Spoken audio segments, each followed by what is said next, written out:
So you've been sending in some really fascinating stuff lately, Mm-hmm. all about building a diversified investment portfolio. Right. And we thought it would be awesome Yeah. to kind of take a deep dive into this whole idea of diversification Absolutely. and really unpack what that means for you, the listener, Yeah. why it's such a crucial strategy when it Yeah. comes to, navigating the world of investing and all the ups and downs that come with it. For sure. So that's kind of our mission here today, to really Mhm. pull out those key nuggets of wisdom from all the stuff you've shared with us Mm-hmm. and hopefully leave you with a solid understanding of how diversification actually works Mm-hmm. and why it's so important for building a strong financial foundation.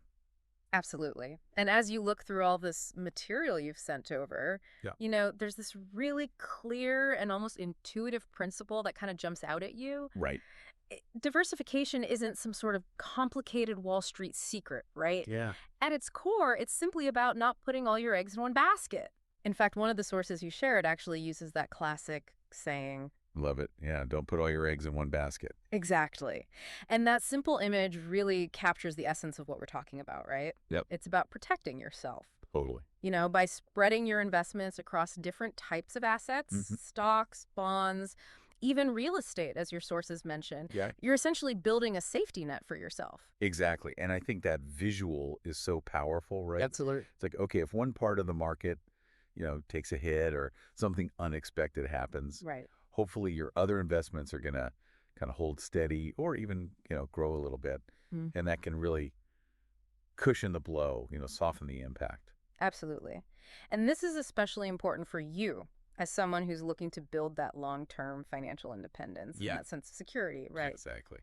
What's so interesting here, and some of your sources kind of alluded to this, is that understanding diversification can actually help you shift your perspective on market volatility. Yeah, I love that. Instead of seeing it as something to fear, it becomes a potential source of opportunity. Right. A chance to kind of ride the waves a little bit. Exactly. But, getting started with all of this, I can imagine for a lot of Yeah. people, it can feel a little bit, overwhelming. Definitely. And the material you sent in definitely acknowledges that Yeah. investing, especially when you're just starting out, can seem pretty daunting. Absolutely.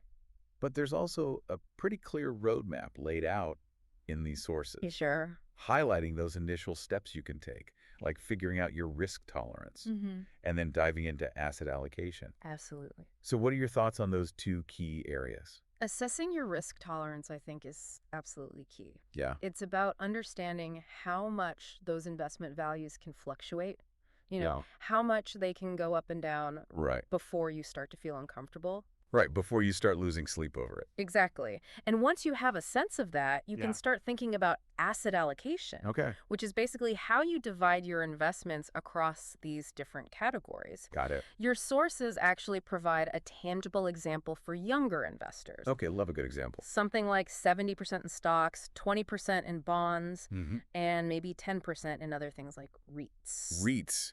Now, for our listeners who might not be familiar with that term, Sure. can you just break down what REITs are all about? Yeah, absolutely. REITs are basically companies that own and operate income-producing real estate. Okay, got it. So think of things like apartment buildings, shopping malls, Makes sense. office buildings, that kind of thing.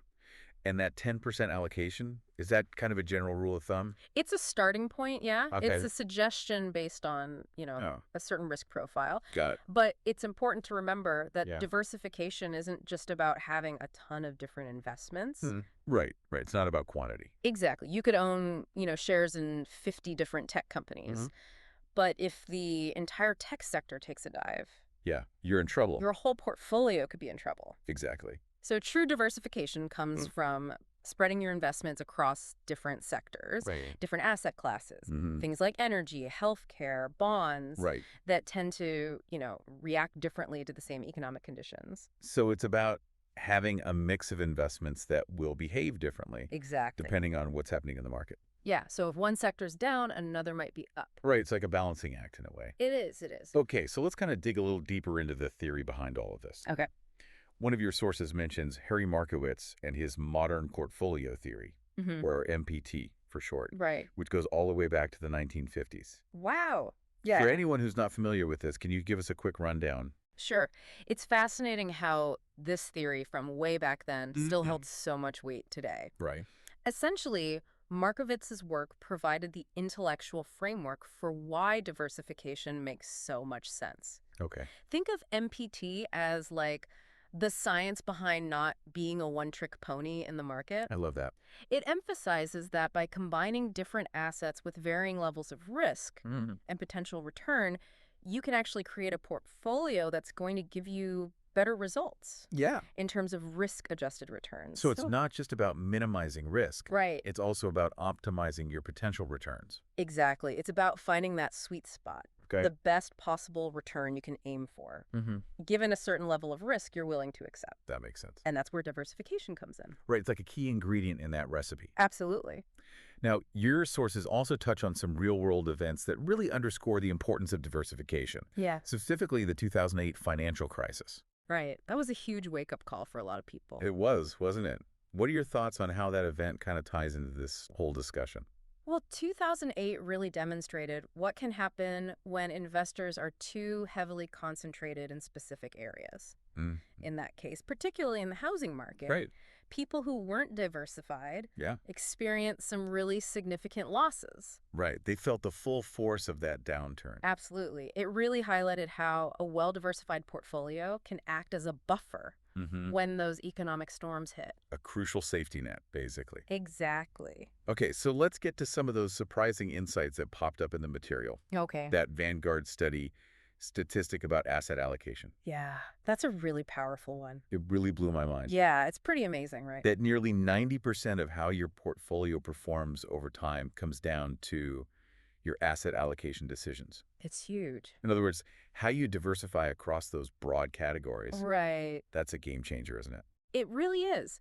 It suggests that deciding what to invest in is far more impactful Yeah. than trying to pick individual stocks within those categories. It's about the big picture, not the tiny details. Exactly. Which almost seems counterintuitive. I know, right? You'd think that finding that one amazing stock Yeah. would be the key to success. Right.